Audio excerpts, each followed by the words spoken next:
കോട്ടയം നഗരമധ്യത്തിൽ മദ്യലഹരിയിൽ യുവാക്കൾ തമ്മിൽ ഏറ്റുമുട്ടിയത് ഒരാളുടെ കൊലപാതകത്തിൽ കലാശിച്ചു. സെൻട്രൽ ജംഗ്ഷനിൽ വാക്കേറ്റത്തെ തുടർന്നുണ്ടായ ഏറ്റുമുട്ടലിലാണ് യുവാവ് കുത്തേറ്റ് മരിച്ചത്. കോട്ടയം നഗരമധ്യത്തിൽ മദ്യലഹരിയിൽ യുവാക്കൾ തമ്മിൽ ഏറ്റുമുട്ടിയത് ഒരാളുടെ കൊലപാതകത്തിൽ കലാശിച്ചു.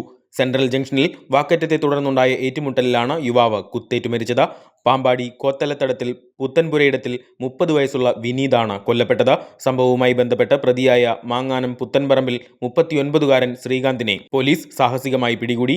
കഴിഞ്ഞ രാത്രി 11:30-യോടെ സെൻട്രൽ ജംഗ്ഷനിലെ കേരള ബാങ്ക് ശാഖയ്ക്ക് മുന്നിലായിരുന്നു സംഭവം. മദ്യലഹരിയിലായിരുന്ന യുവാക്കൾ തമ്മിൽ തെരുവിൽ ഏറ്റുമുട്ടുകയായിരുന്നു. വാക്കേറ്റത്തെ തുടർന്ന് ശ്രീകാന്ത് കയ്യിൽ കരുതിയിരുന്ന മൂർച്ചയുള്ള ആയുധം ഉപയോഗിച്ച് വിനീതിനെ കുത്തി പരിക്കേൽപ്പിക്കുകയായിരുന്നുവെന്ന് പോലീസ് പറയുന്നു. സമീപത്ത് വാഹന പരിശോധന നടത്തുകയായിരുന്ന കൺട്രോൾ റൂമിലെ പോലീസ് ഉദ്യോഗസ്ഥർ വിവരമറിഞ്ഞ് സംഭവസ്ഥലത്തെത്തി. ഈ സമയം ചോരയൊലിക്കുന്ന ആയുധവുമായി നിൽക്കുകയായിരുന്ന പ്രതിയെ പോലീസ് സാഹസികമായി കീഴ്പ്പെടുത്തുകയായിരുന്നു. തുടർന്ന് പോലീസ് 108 ആംബുലൻസ് വിളിച്ച് വിനീതിനെ ജനറൽ ആശുപത്രിയിൽ എത്തിച്ചെങ്കിലും ജീവൻ രക്ഷിക്കാനായില്ല. സംഭവസ്ഥലത്ത് നിന്നും പിടികൂടിയ പ്രതിയെ പോലീസ് വിശദമായി ചോദ്യം ചെയ്തു വരികയാണ്. കൊല്ലപ്പെട്ട വിനീതിന്റെ മൃതദേഹം ജില്ലാ ജനറൽ ആശുപത്രി മോർച്ചറിയിലേക്ക് മാറ്റി.